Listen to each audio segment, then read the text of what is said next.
Hi, my name is Emily Sherry. My name is Josie Madsen. Today we'll be presenting on our inquiry of the collagen fiber arrangement within the lobes of primate dura matter, as directed by Dr. Chris Reed and the Biomedical Science Department of Grand Valley State University. To begin with our background, the model organism for this experiment used was the rhesus monkey, otherwise known as macaca mulatta.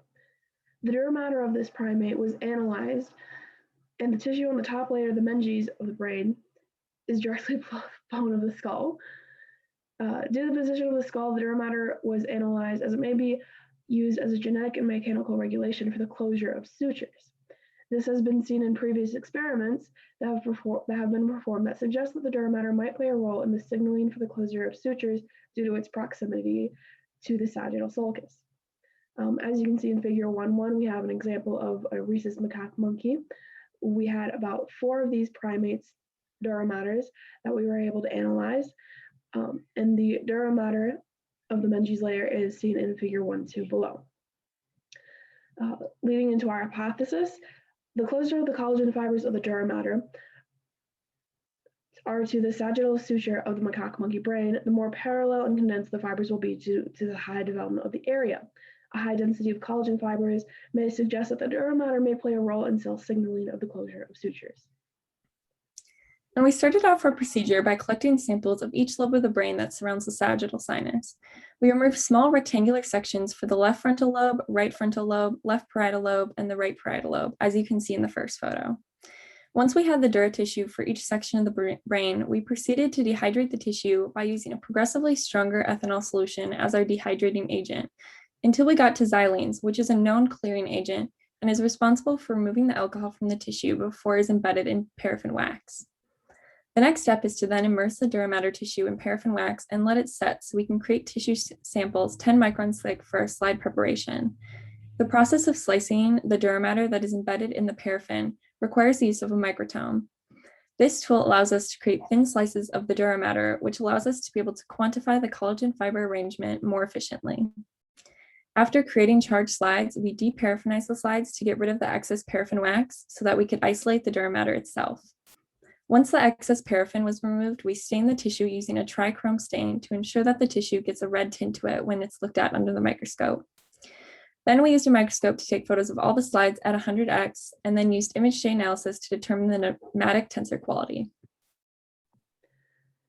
The image results of the 100x magnification can be seen under dura tissue fibers on the bottom left. Labels were created for each of the slides according to what section of the slide they were taken, as well as when they were taken, what primate it was.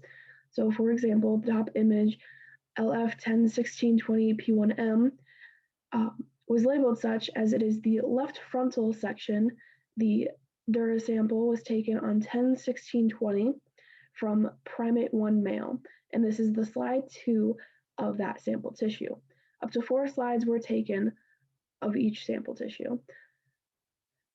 Moving on to the image J analysis, after developing the slides and capturing the microscope image, the collagen fibers were measured and analyzed using image J. We were interested in the nematic tensor quality as it was used to determine if the orientation of the collagen fibers was organized or random. As you can see in that picture below, the 2 yellow circles are an example of the use of the freehand tool in the fibril tool analysis through image J. And as for our preliminary results, we are still in the process of performing image J analysis on our samples. The few results we do have do not show statistically significant results to support our hypothesis. Regardless, we plan to continue with image J analysis and to make more slides to get a larger sample size so we can get more definitive results.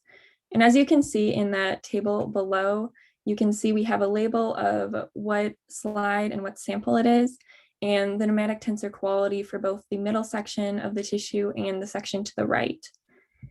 And based on our preliminary results, despite a few data points, there's an indication of a collagen fiber pattern and density within the dura matter. Once we get a larger sample size, we will perform statistical analysis to determine if our results are significant. And for future directions, similar research has been done on a rabbit model, which proved a positive correlation between density and arrangement of collagen fibers around the sagittal suture. If the primate model also displays a positive correlation, then the next step would be to analyze human dura tissue. And that's all we have. Thanks for listening.